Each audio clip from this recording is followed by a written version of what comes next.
Boa noite, irmãos e amigos, graça e paz da parte de Deus, nosso Pai, da do Senhor Jesus Cristo. Amém.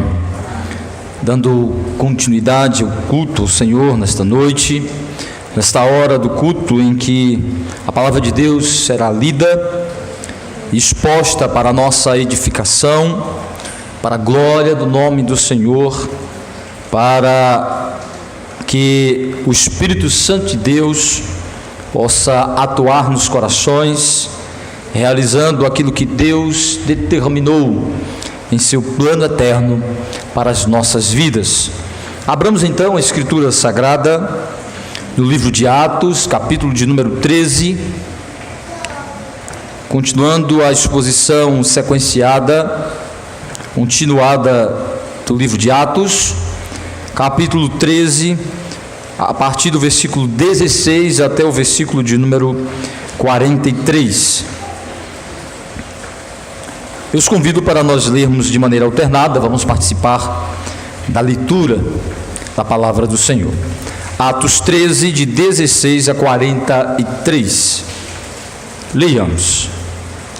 Paulo, levantando-se e fazendo com a mão sinal de silêncio, disse: Varões israelitas, e vós outros que também temeis a Deus, ouvi.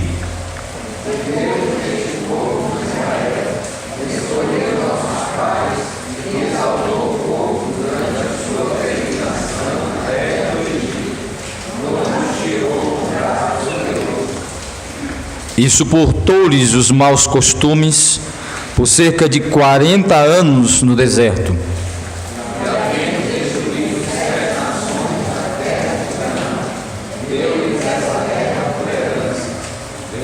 Vencidos cerca de 450 anos, depois disto lhes deu juízes até o profeta Samuel.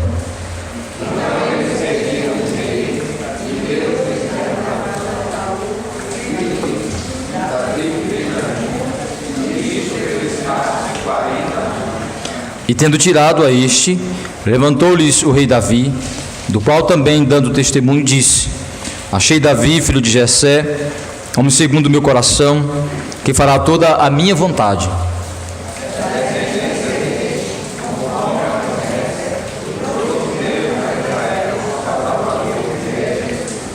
Havendo João primeiro pregado a todo o povo de Israel, antes da manifestação dele, batismo de arrependimento,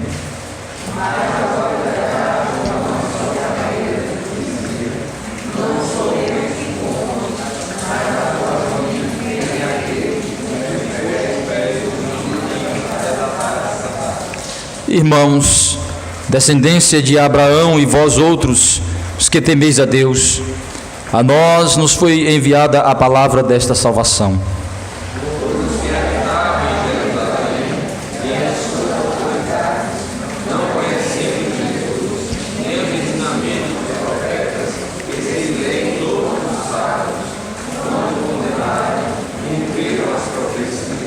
E embora não achassem nenhuma causa de morte, pediram a Pilatos que ele fosse morto.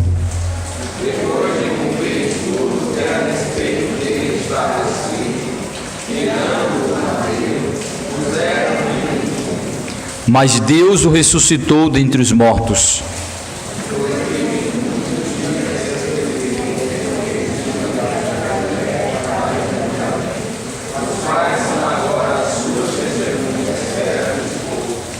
Nós vos anunciamos o evangelho da promessa feita a nossos pais.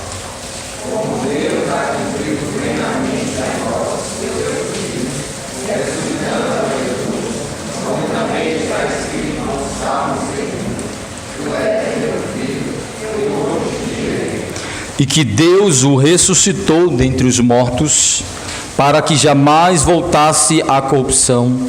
Desta maneira o disse: E cumprirei a vosso favor as santas e fiéis promessas feitas a Davi.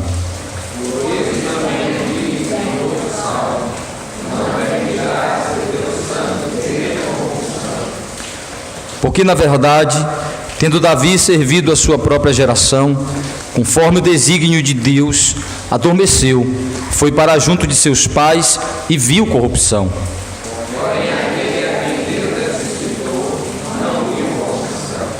Tomai, pois, irmãos, conhecimento de que se vos anuncia remissão de pecados por intermédio deste.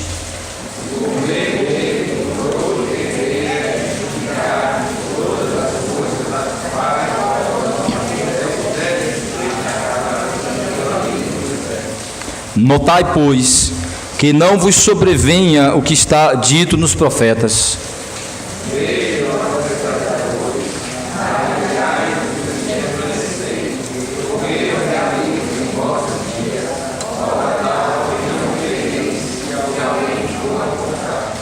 Ao saírem eles, rogaram-lhes que no sábado seguinte lhes falassem estas mesmas palavras.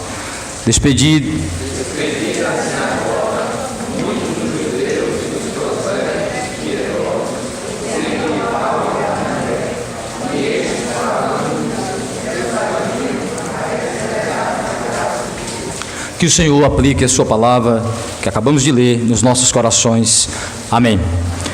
Deus santo, Deus bendito, soberano Deus, cuja santa presença nos encontramos nesta hora, reunidos em nome de Cristo Jesus, pela fé em Jesus Cristo, pelo poder do Teu Santo Espírito, nós Te louvamos, Te bendizemos, pelo privilégio que temos de ler livremente a Tua palavra e de termos tempo para meditar nela, nesta hora especial do culto ao Senhor.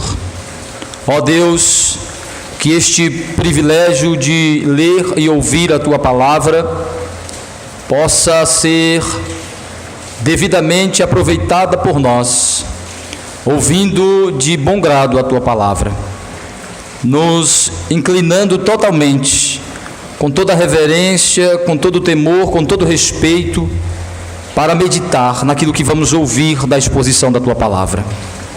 E que Teu Espírito faça que esta palavra se torne frutífera, proveitosa espiritualmente, de maneira redentora nos nossos corações, comunicando aos nossos corações a graça salvadora em Cristo Jesus. Ó Deus, ajuda-nos com esta graça, que nesta hora sejamos sustentados pelo Teu Santo Espírito e sejamos, ó Deus, confortados na certeza da mediação perfeita de Jesus Cristo, o nosso mediador. Que a Tua glória se manifeste através da Tua palavra, em nome de Jesus. Amém. Meus irmãos e amigos, nós vimos na exposição passada, no capítulo 13, do versículo 13 ao 16, nesta transição no relato de Lucas, como Paulo e Barnabé enfrentaram, neste momento da primeira viagem missionária, algumas mudanças que trouxeram certos desafios, certas dificuldades para eles. E nós vimos então que um desses desafios, essas mudanças, foi exatamente do lugar, quando eles saem de Chipre, daquele momento de grande sucesso da recepção da palavra de Deus, na conversão daquele governador na ilha de Chipre, como o evangelho foi de alguma forma bem recepcionado naquela ilha. E quando eles então entram na Ásia Menor, entram nas regiões da Panfilha e da Pisídia, eles começam a se deparar com iminentes perigos, desafios, dificuldades que provavelmente abalaram o coração de João Marcos, que o levou a desertar, a abandonar a viagem missionária e voltar para Jerusalém. Situação essa que vai causar posteriormente um cisma entre Paulo e Barnabé, pondo fim a esta parceria missionária entre eles. como esta mudança da região, que vai levá-los da região da Panfilha para a Pisídia, de grandes desafios, de ameaças de assaltos, de perigos de toda sorte, como também vai haver uma mudança, uma transição de liderança entre Barnabé, que até então toma essa posição de líder, para o apóstolo Paulo, assumindo então esta posição de liderança que está atrelada ao seu ministério apostólico, aquilo que o próprio Jesus Cristo havia dito, que ele seria separado, reservado para uma grande obra. E neste momento aqui ocorre esta mudança de liderança de Barnabé para Paulo, e eles chegam então na cidade de Antioquia, da Pisídia, na região da Pisídia. Nessa região da Pisídia, Paulo vai pregar em muitas cidades, onde em algumas delas ele vai então organizar igrejas, vai iniciar igrejas e organizar igrejas para as quais ele voltará em algum momento para fortalecê-las e confirmá-las. Mas aqui o texto nos mostra agora que Paulo, ao chegar em Antioquia da Pisídia, não a Antioquia da Síria, da onde ele saiu, mas na Antioquia da Pisídia, Paulo vai visitar uma sinagoga judaica, e lá ele vai pregar um longo sermão, o primeiro registrado pelas Escrituras, pelos escritores sagrados do Novo Testamento, o primeiro registrado aqui por Lucas, em que nesta sinagoga, que é formada por um misto de judeus e gentios, Paulo vai pregar um longo discurso, onde ele vai fazer um breve panorama da história de Israel, e mostrar que na história do povo de Israel há uma promessa de redenção por meio do mediador, do Messias, e que todas as promessas de redenção, todas as promessas redentoras de Deus para Israel se cumprem em Jesus Cristo, que Jesus é o cumprimento de todas as promessas feitas aos patriarcas, aos pais dos israelitas, aos principais personagens da história de Israel, que na realidade Cristo cumpre todas essas promessas e satisfaz o propósito de Deus para formar um povo, não étnico, mas um povo espiritual em torno dele, por meio da fé nele. Então ele vai provar, usando o próprio Antigo Testamento, usando textos do Antigo Testamento e fazendo uma leitura messiânica, cristã, uma leitura evangélica destes textos, mostrando que eles apontam para Jesus Cristo, que a conclusão lógica destes textos, dessas promessas, é que Cristo foi este enviado para cumprir estas promessas, e que, portanto, os judeus não deveriam mais viver como quem espera seu Messias, não deveriam mais viver como quem ainda estava na perspectiva da chegada do seu Messias, porque ele já veio, como quem estava ainda nas promessas, porque elas já foram cumpridas, que deveriam abandonar aquele cerimonialismo que serviam apenas para preparar o caminho do Messias, e que ele já havia chegado, já havia realizado a sua obra, e já havia deixado a mensagem por meio da qual a fé chegaria aos corações para formar um povo realmente de Deus, o Israel de Deus em torno de Cristo, não mais do cumprimento de uma lei cerimonial, de ritos cerimoniais, de elementos que apenas preparavam a vinda de Cristo e que, uma vez chegado, se tornavam desnecessários. Paulo vai então levá-los a repensar sobre aquilo que eles acreditavam a respeito das promessas do Velho Testamento, das promessas de Deus ao seu povo. Em outras palavras, Paulo vai pregar o Evangelho. Paulo vai fazer uma leitura evangélica, cristã, redentora das promessas de Deus no Antigo Testamento, e mostrar que todas se cumprem em Jesus Cristo, e que por isso eles deveriam se render como ele, como Paulo, um judeu fariseu, que foi convertido a Cristo, que foi libertado da ignorância religiosa, que foi libertado de seu conhecimento equivocado, de sua interpretação equivocada da lei e das reais promessas de Deus para o seu povo. E então nós vamos ver como é que Paulo apresenta este sermão, que é significativo, pois a partir de então Paulo vai dar mais ênfase aos gentios do que aos judeus, pelo resultado daquilo que vai ocorrer com este sermão. Mas neste sermão, Paulo se assemelha ao que fez Pedro em Pentecoste, no pórtico de Salomão, no templo, o que fez Estevão quando foi martirizado.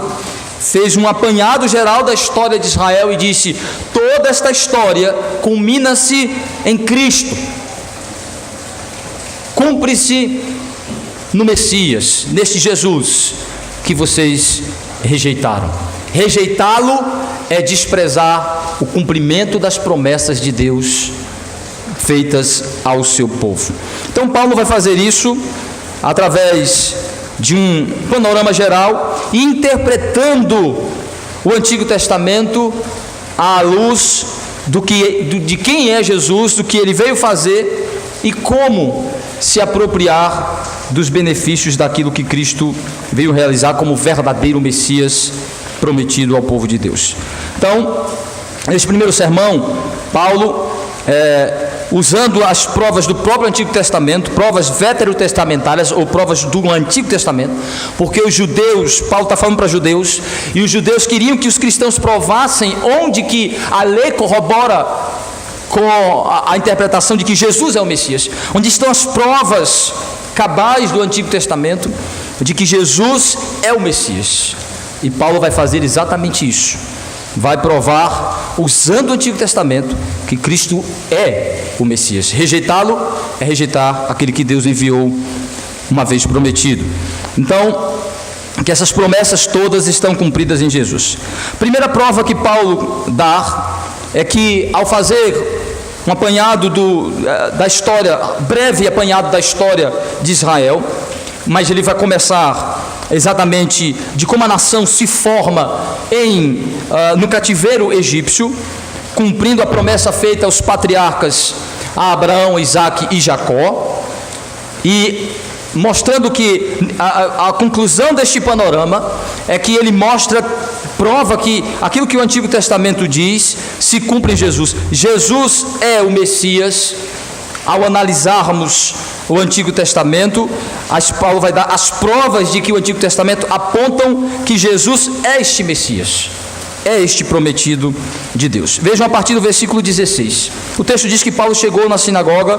Versículo 16 diz assim: Paulo, levantando-se, fazendo com a mão um sinal de silêncio, disse: varões israelitas, vós outros que também temeis a Deus, ouvi. O Deus deste povo de Israel escolheu nossos pais e exaltou o povo durante a sua peregrinação na terra do Egito, onde os tirou com braço poderoso, e suportou-lhes os maus costumes por cerca de 40 anos no deserto. E havendo destruído 7 nações na terra de Canaã, deu-lhes essa terra por herança. Vencidos cerca de 450 anos, depois disso lhes deu juízes até o profeta Samuel. Então eles pediram um rei, e Deus lhe deparou Saul, filho de Quis, da tribo de Benjamim, e isto pelo espaço de 40 anos. Tendo tirado este, levantou-lhes o rei Davi, do qual também, dando testemunho, disse: achei Davi, filho de Jessé, homem segundo o meu coração, que fará toda a minha vontade.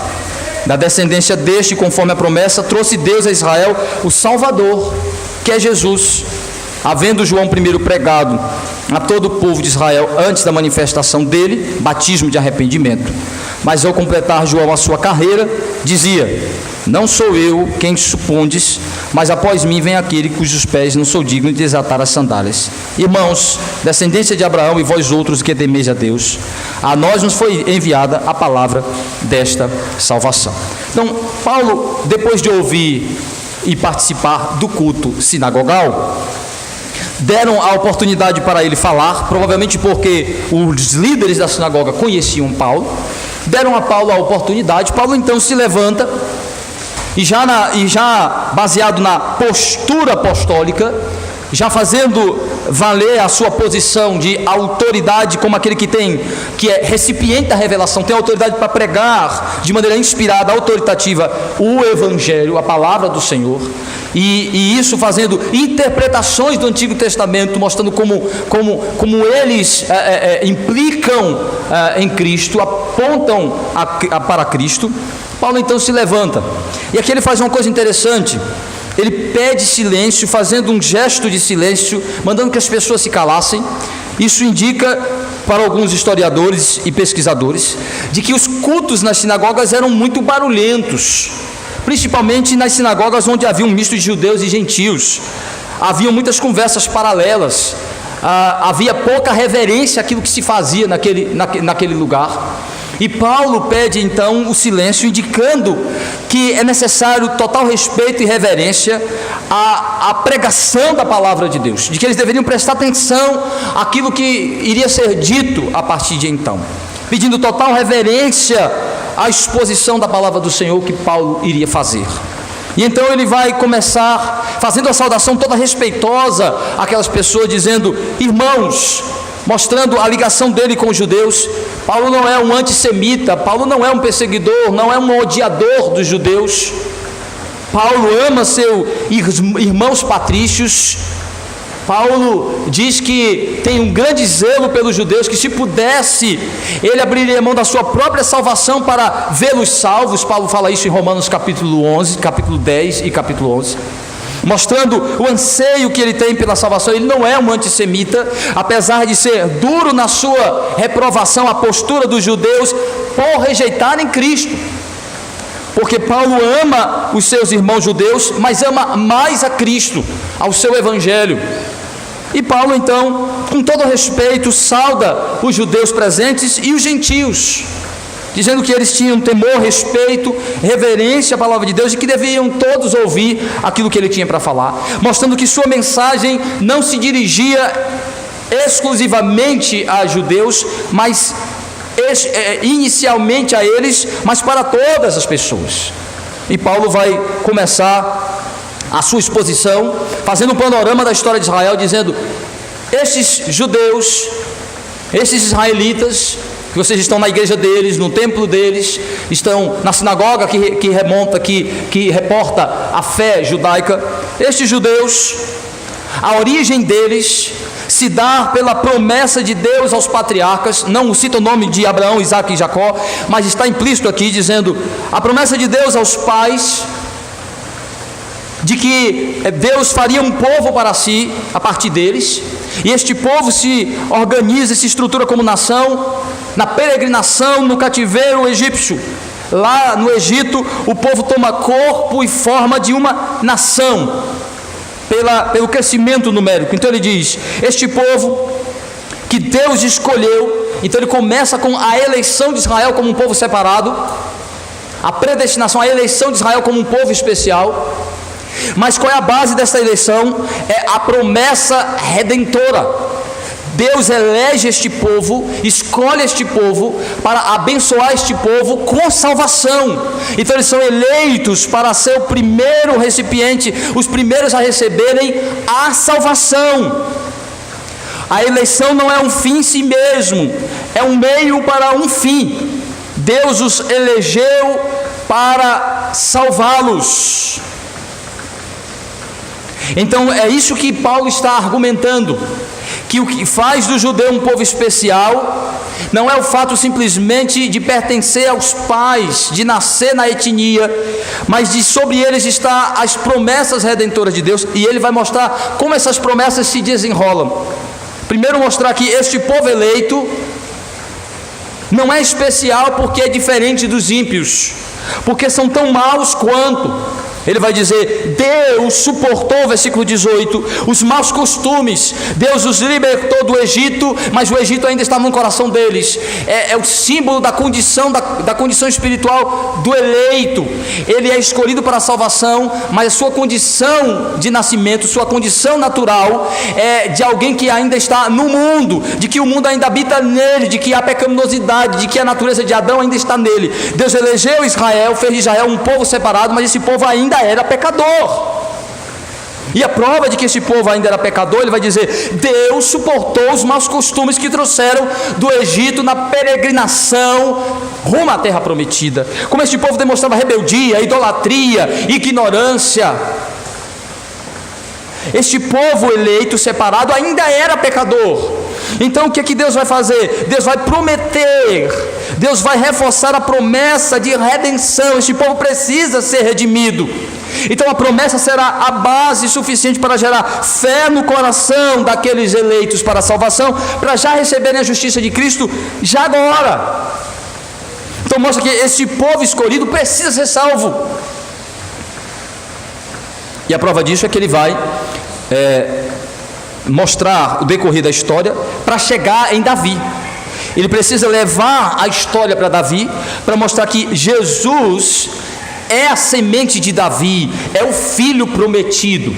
Ele vai pegar a promessa de Davi, ele vai pegar o pacto de Deus com Davi, de todos os pactos patriarcais, ele vai pegar o de Davi e mostrar como Cristo cumpre a promessa, o pacto de Deus com Davi, e cumpre de maneira redentora. Porque Deus deu um rei como Davi para Israel, para simbolizar, tipificar, representar o rei salvador, o rei libertador, e que a natureza deste reino era espiritual e redentora. Então é isso que Paulo quer levar os judeus para isso. Então ele vai dizendo que este povo rebelde era o povo escolhido, era o povo de Deus, mas que precisava ser salvo. Por isso Deus fez promessas de salvação, para que a fé chegasse aos eleitos.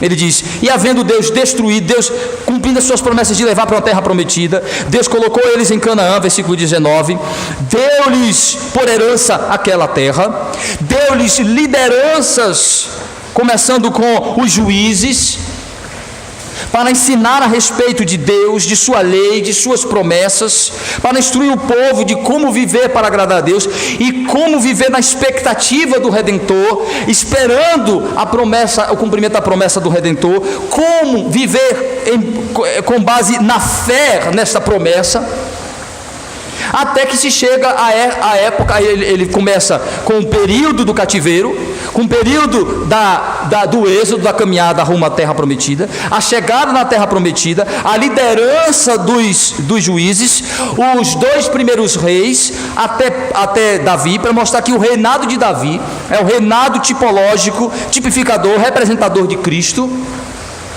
e que o que Deus diz a Davi se cumpre em Jesus. Vejam aí, vencidos cerca de 450 anos, depois disso, lhes deu juízes até o profeta Samuel. Então eles pediram um rei, e Deus lhe deparou Saul, filho de Quis, da tribo de Benjamim, e isto pelo espaço de 40 anos. E tendo tirado a este, levantou-lhe o rei Davi, do qual também dando testemunho diz, achei Davi filho de Jessé, homem segundo o meu coração, que fará toda a minha vontade. Então ele chega aí, ele quer levar a história de Israel até Davi, porque a Davi é prometido um filho que vai estabelecer o reino vitorioso, o reino final, o reino eterno, o reino vencedor de Deus através do seu povo. Ele quer levar para aí, ele vai dizer, esta promessa se deu porque Deus iria trazer um descendente de Davi para trazer vitória final sobre todos os inimigos, para salvar o seu povo finalmente, libertar seu povo finalmente, e fazer deste povo um povo eleito, santo, redimido.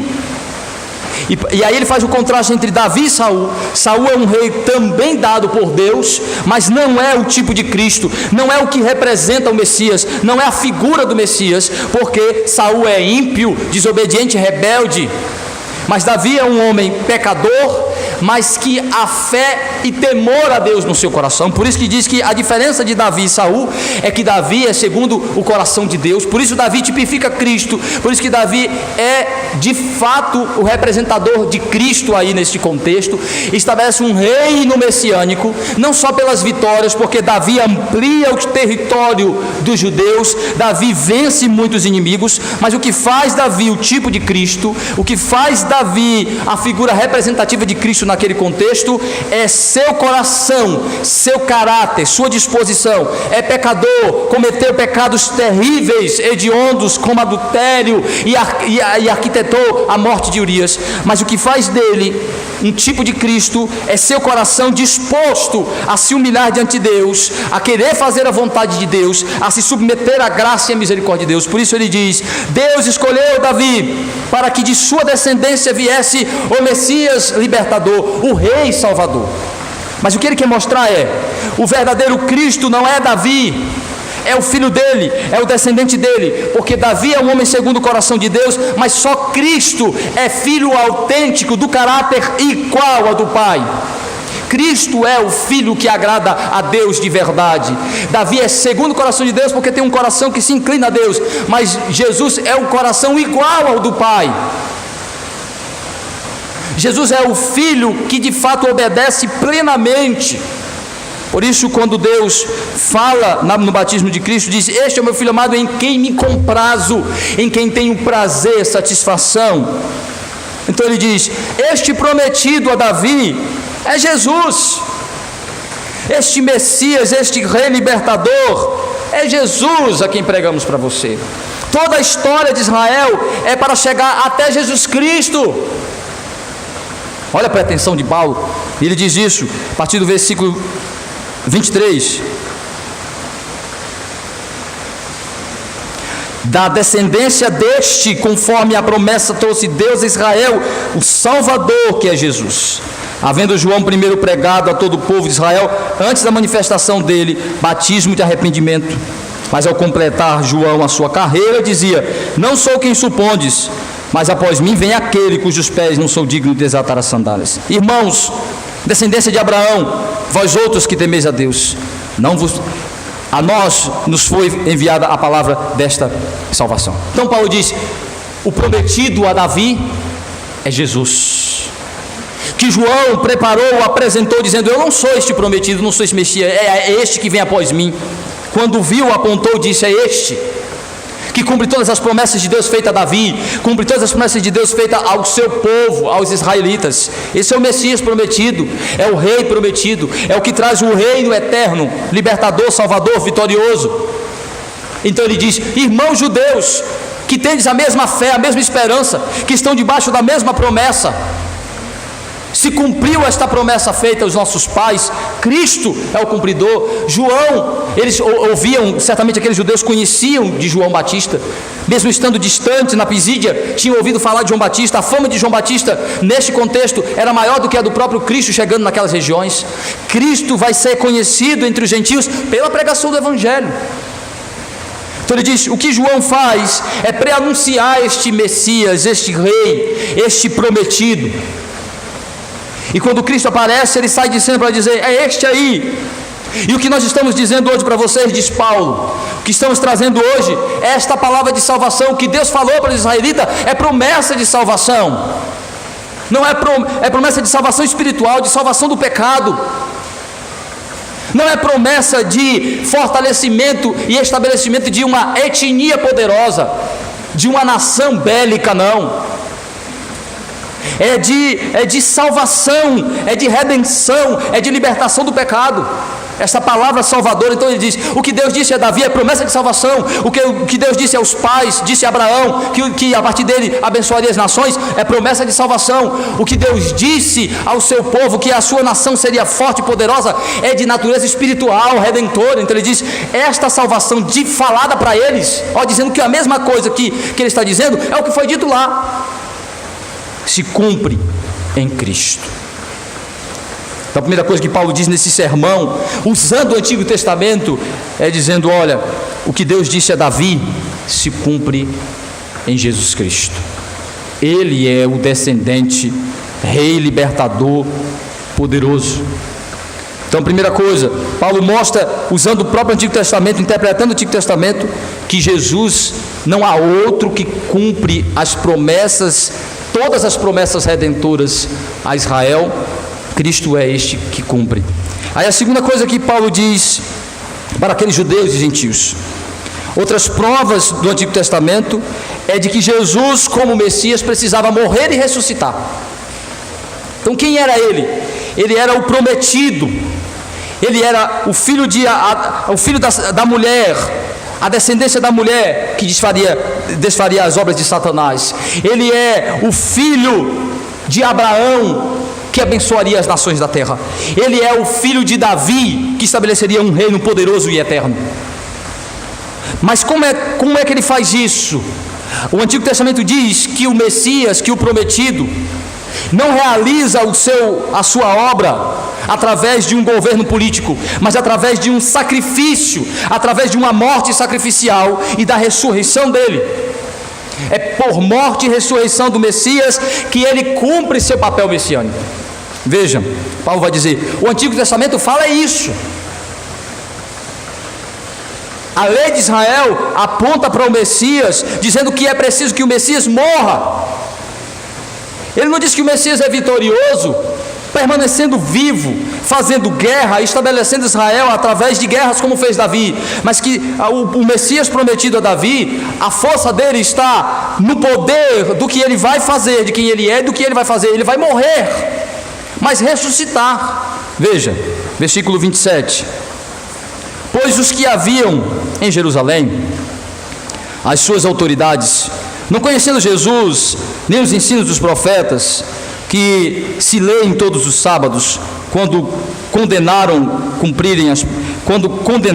cumpriram as profecias, e embora não achassem nenhuma causa de morte, pediram a Pilatos que ele fosse morto, depois de cumprirem tudo o que a respeito dele estava escrito. Tirando do madeiro, puseram-no em um túmulo. Mas Deus o ressuscitou dentre os mortos, e foi visto muitos dias pelos que com ele subiram da Galileia para Jerusalém, os quais são agora as suas testemunhas perante o povo. Nós vos anunciamos o evangelho da promessa feita a nossos pais, como Deus a cumpriu plenamente a nós, seus filhos, ressuscitando Jesus, como também está escrito no Salmo 2: Tu és meu filho, eu hoje te gerei. E quando Deus o ressuscitou dentre os mortos, para que jamais voltasse a corrupção desta maneira, o disse: E cumprirei a vosso favor as santas e fiéis promessas feitas a Davi. Por isso também diz em outro salmo: Não permitirás que o teu santo veja corrupção. Porque na verdade, tendo Davi servido a sua própria geração, conforme o desígnio de Deus, adormeceu, foi para junto de seus pais e viu corrupção. Porém aquele a quem Deus ressuscitou não viu corrupção.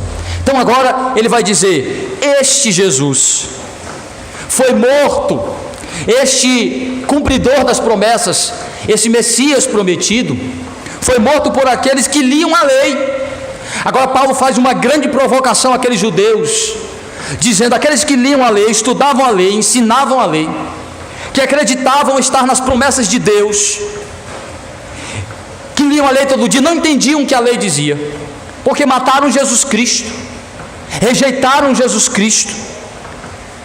Aqueles que liam e ensinavam a lei não compreenderam o que a lei dizia de fato e de verdade a respeito do Messias. Eram ignorantes da própria natureza do Messias e de sua obra, expectativas totalmente distorcidas. Então Paulo diz: estes se uniram aos ímpios judeus, gentios, mataram Jesus Cristo, mesmo não tendo provas para matá-lo, mesmo não tendo nenhuma justificativa para matá-lo, estando eles irritados, como nós vimos aqui quinta-feira. Qual foi o maior motivo que levou os homens a matarem Cristo? Não foi verem em Cristo injustiça, maldade, mentira ou engano, mas porque a justiça de Cristo os provocava, a santidade de Cristo os incomodava, a retidão de Cristo os expunha em sua malignidade, maldade, hipocrisia religiosa. É que a santidade, a justiça, a perfeição de Cristo incomodava eles, como a obediência e a santidade de um crente incomoda os ímpios. A santidade de um crente, a vida justa de um crente em Cristo, o bom testemunho de um cristão, não pense que ele é bem visto, é bem recebido pelos ímpios, não. Apesar dos ímpios saberem que aquele é o padrão e o modelo perfeito de se observar, ele é incomodado pelo fato de que a justiça de Cristo na vida de um crente, a santidade de Cristo na vida de um crente, incomoda-o porque expõe ele em sua vergonha, em sua malícia, em sua maldade, em sua sujeira. Foi por isso que mataram Cristo, ele está dizendo. Não é porque viram injustiça nele, pelo contrário, sua justiça os incomodou. Mas estavam cumprindo o que estava escrito a respeito dele, mostrando que o Antigo Testamento diz que o Messias precisa morrer, precisa ser atingido pelos ímpios, mas ele vai receber a ira de Deus. É pelo seu sacrifício, é pela sua morte que ele cumpre o seu papel de Messias, lá na cruz. Então ele diz: depois de cumprir tudo o que a respeito dele estava escrito, tiraram do madeiro, ele foi morto, puseram num túmulo, cumprindo todas as profecias em relação ao Messias. Mas a promessa messiânica não parava na morte do Messias, mas em sua ressurreição. Mas Deus o ressuscitou dentre os mortos, e foi visto muitos dias pelos que ele subiram a Galileia para Jerusalém, os quais são agora suas testemunhas perante o povo. Deus preservou testemunhas oculares de que ele ressuscitou o seu filho, e sua ressurreição é prova de que ele era o Messias. O Messias deveria morrer e ressuscitar, e Paulo vai dar algumas provas disso. Então ele vai dizer: então isso que nós estamos falando para vocês é o Evangelho, é a boa nova, é a boa notícia, é o que Deus disse aos profetas, é o que Deus disse por meio dos profetas aos pais. Essa é a boa nova, é o Evangelho de quem é Jesus e o que ele fez. Ele morreu conforme a promessa de Deus, mas ressuscitou conforme as promessas de Deus aos patriarcas. Ele vai citar alguns exemplos do Velho Testamento de que o Messias precisava morrer e ressuscitar. Vejam aí, versículo 33, 32. Nós vos anunciamos o Evangelho da promessa feita aos nossos pais.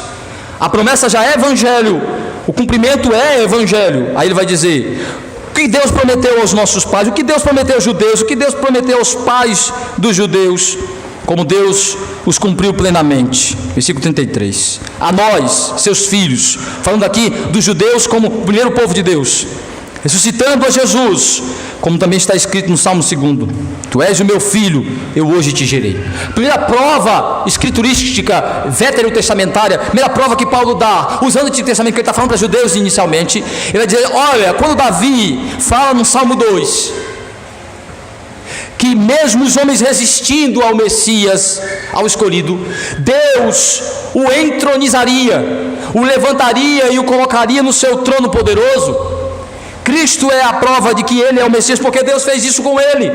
Agora veja a leitura messiânica, a leitura redentora, a leitura evangélica que Paulo faz do Salmo 2.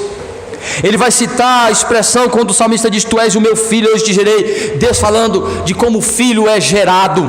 Mas aqui Paulo vai fazer uma interpretação não literal da palavra gerar, não no sentido de conceber, não no sentido de ser gerado no ventre de Maria, não da encarnação do filho, mas a palavra gerar aqui, na maneira figurativa, representando a glorificação de Cristo, a exaltação de Cristo, de quando Cristo começa a se apresentar como o Messias vitorioso. E isso se dá a partir de sua ressurreição. Ele pega essa palavra e aplica ela ao ato de Cristo ressuscitar, dizendo: a ressurreição é o cumprimento dessa palavra. Tu és o meu filho, eu hoje te gerei. Gerar aí é no sentido de apresentá-lo ao mundo como o filho vitorioso, que resistindo a todos os seus inimigos, senta no seu trono e estabelece agora seu reino. Em outras palavras, Paulo está dizendo: quando Deus ressuscitou Jesus Cristo, aquele é o momento que Jesus está sentando no trono de Davi e estabelecendo o seu reino prometido, eterno, espiritual, poderoso e vitorioso. É a ressurreição de Cristo que é a sua entronização na terra, porque sua entronização no céu é quando ele ascende e chega à glória celestial.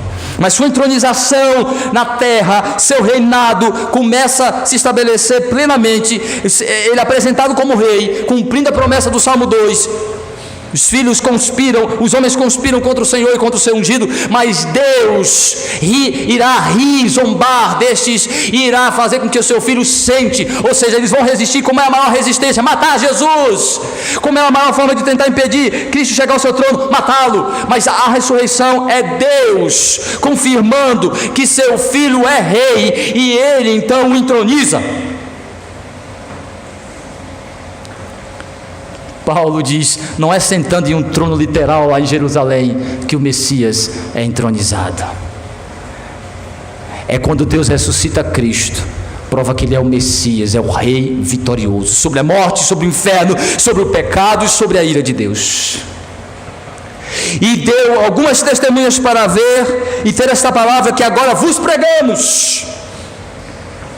Palavra do Messias vitorioso, do rei que estabeleceu o seu trono. Então, citando o Antigo Testamento, fazendo leitura primeiro do Salmo, ele vai também ainda fazer uma interpretação de outro texto de Davi, versículo 35.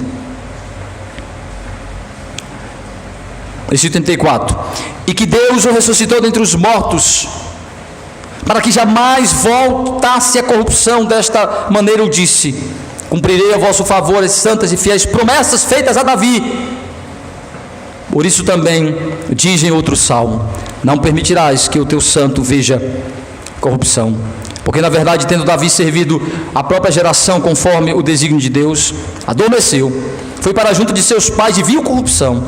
Porém aquele a quem Deus ressuscitou não viu corrupção. Então ele vai dizer outra prova de que a ressurreição de Cristo é sua entronização como um rei, filho de Davi, estabelecendo o reino eterno prometido a Davi. Ele diz: Jesus ressuscita de uma maneira especial, de uma maneira que ninguém, outras pessoas já haviam ressuscitado antes de Jesus Cristo, inclusive Lázaro, ressuscitado pelo próprio Cristo. No Antigo Testamento outras pessoas haviam experimentado a ressurreição, porém todas que ressuscitaram antes de Cristo voltaram a morrer e permaneceram mortas. Cristo é o primeiro que ressuscita para não mais morrer, uma ressurreição de vitória sobre o pecado, uma ressurreição que primeiro aponta para o fato de que ele não viu, não experimentou a decomposição do corpo, a deterioração do corpo. Seu corpo não experimentou destruição final do pecado, total do pecado. Seu corpo manteve-se incólume, indestrutível, se manteve sem ser atingido, apenas experimentando a separação de alma e corpo. Mas ele diz: porque Davi havia dito sobre isso. Não, uma palavra que não se cumpria nele, só podia se cumprir no seu Messias, no seu Filho prometido. Porque Davi morreu e permaneceu morto.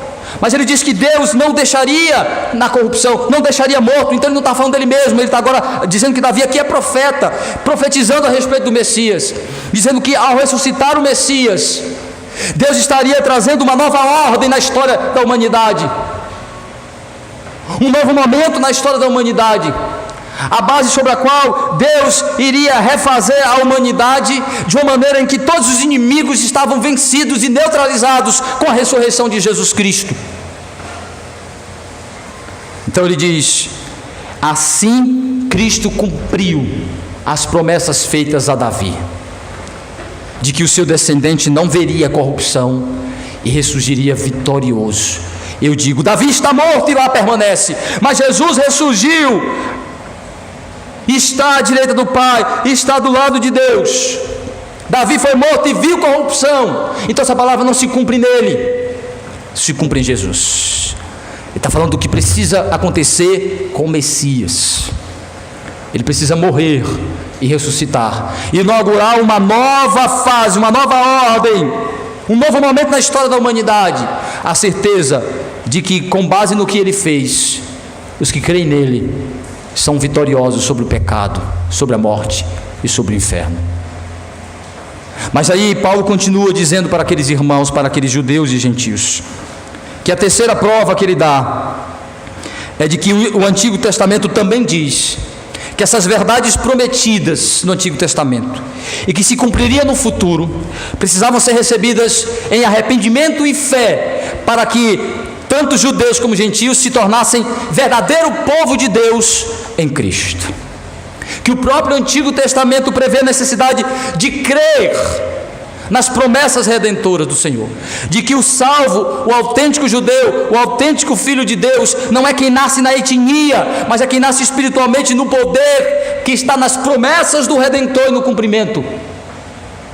Veja o que Paulo diz a partir do versículo 38: tomai, pois, irmãos, conhecimento de que se vos anuncia remissão de pecados por intermédio este tem Jesus, o filho de Davi prometido, o Messias prometido aos patriarcas, e por meio dele todo o que crê é justificado de todas as coisas das quais vos não pudestes ser justificados pela lei de Moisés. Notai, pois, que não vos sobrevenha o que está dito nos profetas: Vede, ó desprezadores, maravilhai-vos e desvanecei, porque eu realizo em vossos dias obra tal que não crereis se alguém vos contar. Paulo, então, ao concluir o panorama e a aplicação do panorama da história de Israel em Cristo, dizer: Cristo é o cumprimento de todas as promessas, Cristo é o Redentor prometido, é o Messias prometido, é a base redentora e salvadora. Ele diz: o Antigo Testamento também diz que é preciso crer no Messias, que é preciso crer nas palavras, nas promessas de Deus, que se cumpriram em Jesus Cristo. Se vocês não se arrependerem e crerem, vocês não podem pertencer ao povo de Deus, mesmo sendo judeus, mesmo sendo descendentes de Abraão. E aí ele mexe na ferida e diz assim: ó descendentes de Abraão, esta promessa também é para vocês, mas para vocês receberem os benefícios desta promessa, é preciso arrependimento e fé. É preciso crer no que eu estou dizendo para vocês. É preciso se curvar diante de Cristo. É preciso se render a Cristo. É conhecer que Cristo é o Messias. Abandonar o judaísmo ignorante de vocês e se meter a Cristo, seus ensinamentos e suas práticas. Quem Ele é, o que Ele fez, para que a maldição proferida no Antigo Testamento não chegue a vocês. Aí ele cita Abacuque, capítulo 1, versículo 5. Quando Abacuque, no período pré-cativeiro, quando Deus promete que os caldeus invadiriam, pela rebeldia de Israel, pela profanação do culto, do templo, pela vida imoral, irresponsável, pela vida pecaminosa, impenitente do povo de Deus, Deus traria juízo, disciplina. Mas o profeta se levanta e diz que o povo deveria se entender, acreditar naquela palavra, crer naquela palavra e se preparar para aquele momento, arrependendo-se, convertendo-se ao Senhor, crendo em sua palavra de restauração, de graça e de misericórdia, mesmo prometendo juízo, mesmo prometendo disciplina, mas que eles crescem, se arrependessem, se curvassem diante do Senhor, buscassem um conserto diante de Deus, acreditassem em suas promessas redentoras. E que se assim não fizessem, experimentariam não só o cativeiro, mas a mão dura, a mão forte, o juízo de Deus sobre eles, que a incredulidade os levaria à destruição. Citando Abacuque, ele está dizendo para aqueles judeus: não sejam como os moradores de Judá e Jerusalém nos dias de Abacuque, que desprezaram o alerta do profeta, a mensagem do profeta, e foram destruídos. Não creram, resistiram à palavra do Senhor, e Deus os visitou com ira, com juízo. Então ele diz: não sejam como estes. A palavra do profeta é um alerta para a necessidade de crer nos alertas de Deus, nas promessas de Deus, nas exigências de Deus. Então Paulo está dizendo: o que é que Deus exige? Que vocês creiam, se arrependam de ter um comportamento semelhante aos que mataram Cristo, se arrependam dos seus pecados e creiam em Cristo, e sejam salvos por Ele, sejam justificados por Ele. Parem de querer observar a lei para ter justiça própria. Parem de querer usar o fato da descendência abraâmica, da descendência étnica, como suficiente para serem salvos. Deus não salva pecador fora de Cristo. Deus não faz um povo para si, não santifica um povo para si fora do Messias. Não desprezem, Paulo está dizendo, o que está sendo prometido. Os profetas falavam da necessidade de se arrepender e crer para ser beneficiado com as bênçãos das promessas de Deus no Messias. Eles achavam que não precisavam se arrepender, não precisavam de fé, não precisavam de nada disso. Já eram um povo de Deus porque eram descendentes de Abraão, e que o Messias aparecendo ia simplesmente arrebanhar todos eles e fazer um governo poderoso. Paulo disse: não é assim. Para estar aliado ao Messias, é preciso se arrepender e crer em quem é o Messias e no que ele veio fazer. E a conclusão do texto, ao terminar este sermão provocador, e nós vamos ver que vai ter duas reações. A reação dos que foram tocados por essa palavra, foram quebrantados por essa palavra e se tornaram desejosos de ouvir mais aquele evangelho. Outros também se rebelaram, mostraram dureza e rebeldia, o que nós vamos ver na próxima exposição. Os judeus, em sua maioria, manifestaram rebeldia, manifestaram ódio e expulsaram Paulo da sinagoga.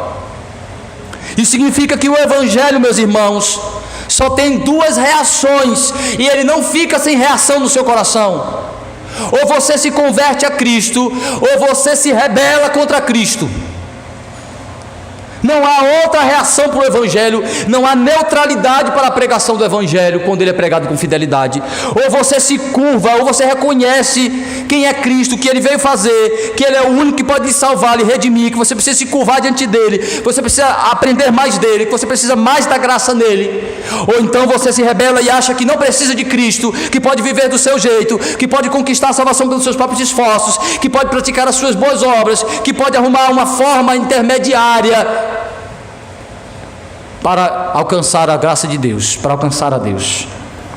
Aí o versículo 42 e 43 vai dizer, Paulo vai dizer: é necessário que se conheça a graça em Cristo e se permaneça na graça em Cristo.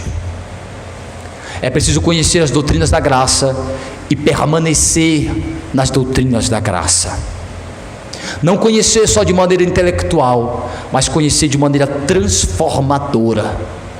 Aquele judeu, fariseu, transformado pelo Evangelho, agora está dizendo para os outros judeus: é preciso que vocês conheçam esta graça, sejam transformadas como eu fui por esta graça, e permaneçam nela, porque vocês vão ser tentados a substituir Cristo, a deixar Cristo, a misturar Cristo com alguma artimanha humana. Veja o versículo 42 e 43. Ao saírem eles, rogaram-lhes que no sábado seguinte lhes falassem estas mesmas palavras. Despedida a sinagoga, muitos dos judeus e dos prosélitos piedosos seguiram Paulo e Barnabé, e estes, falando-lhes, os persuadiam a perseverar na graça de Deus. Um grupo de judeus e de gentios chegaram para Paulo, aquela parte dos ouvintes tocados com aquele evangelho, com aquela palavra, que os atingiu de maneira ousada, poderosa, que mexeu com as bases de suas crenças, que os fez pensar a sua religiosidade, sua crença, seus valores.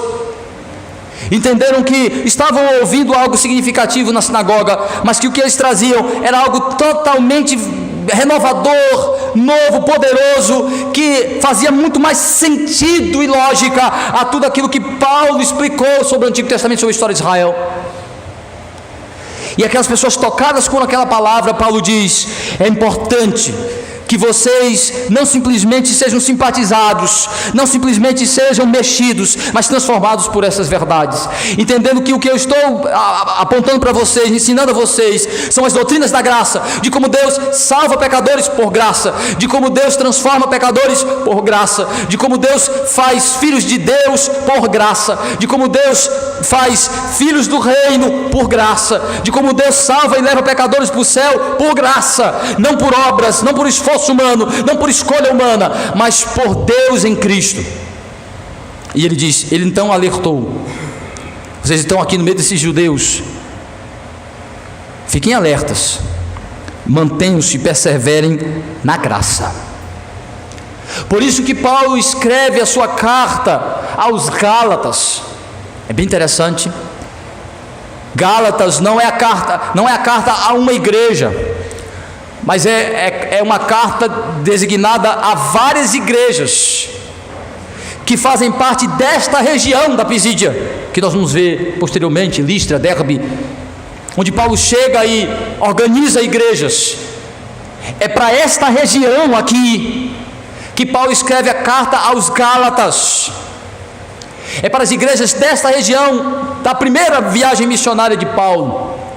E curiosamente, nesta carta, Paulo começa dizendo que estava decepcionado com aqueles crentes porque eles haviam recebido o verdadeiro evangelho, haviam começado bem, haviam começado na graça de Cristo, mas haviam cedido às pressões dos judaizantes, muitos deles abandonando o evangelho, misturando com práticas judaicas, farisaicas, que negavam a suficiência de Cristo, a obra de Cristo. Paulo diz: começaste bem, mas terminastes mal.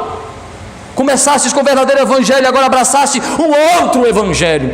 Olha, muitos não levaram a sério o alerta de Paulo feito aqui. Paulo disse: tomem cuidado, perseverem na graça, continue crendo na suficiência de Cristo, continue crendo na suficiência de Jesus como aquele que cumpriu todas as promessas messiânicas. Continue acreditando que Jesus é o único meio pelo qual Deus salva pecadores, que crê em Cristo é suficiente para a salvação, de que tudo que Deus exige para salvar pecadores, Cristo cumpriu e fez, de que não é pelo esforço humano, mas pela obra de Jesus Cristo, que não é pelo sacrifício pessoal, mas pela fé em Jesus Cristo. Permaneçam na graça. Muitos púlpitos, muitas igrejas, muitos crentes pregam e vivem um outro evangelho, um evangelho de graça disfarçada, de boas obras disfarçadas de graça, de sacrifício e confiança humana disfarçada de graça, negando o verdadeiro sentido do que é graça. Jesus lhe salva, mas se você não se santificar, você perde sua salvação. Se você não orar e não for para o monte, você não vai ser salvo. Não é por obras, é graça. Não é pelo meu sacrifício, é pelo sacrifício de Cristo. Por isso que Paulo diz: perseverem na graça, continuem crendo na suficiência de quem é Cristo e do que Ele fez. Você precisa fazer essa pergunta todo dia para você, meu irmão, você que é crente: eu permaneço na graça? Cristo é suficiente? Aquilo que eu conheço sobre Cristo e o que Ele fez é suficiente para eu descansar nele, confiar que há perdão para os meus pecados, que a minha salvação é garantida não por mim, mas por Cristo, de que Ele me salvou e está me santificando, de que é pela graça que eu herdo a vida eterna em Cristo Jesus. É pela graça que eu sou filho de Deus, é pela graça que Deus me recebe e me dá certeza de que Ele me perdoa quando eu confesso os meus pecados. É pela graça que eu sou garantido em Cristo Jesus, não é pelo meu esforço. Você precisa questionar todo dia qual é a base de sua fé e de sua confiança. É graça em Cristo? São as doutrinas da graça, de que sim, você começou como pecador, você precisou de um Salvador, porque você, como Israel, era pecador, corrupto, nasceu no pecado, filho do Egito, filho de Adão, filho do mundo. Nós somos originalmente depravados, corruptos, maus. Esse é o primeiro elemento da doutrina da graça. Todos nascemos no pecado, judeus e gentios, Paulo diz. Mas Deus enviou Cristo, prometido aos judeus, contemplado pelos apóstolos e pregado pelos apóstolos aos judeus e gentios.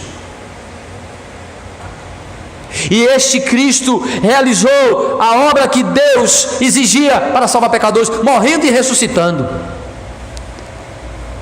E deu a mensagem da salvação aos apóstolos, para que pela fé os eleitos pudessem receber esta salvação.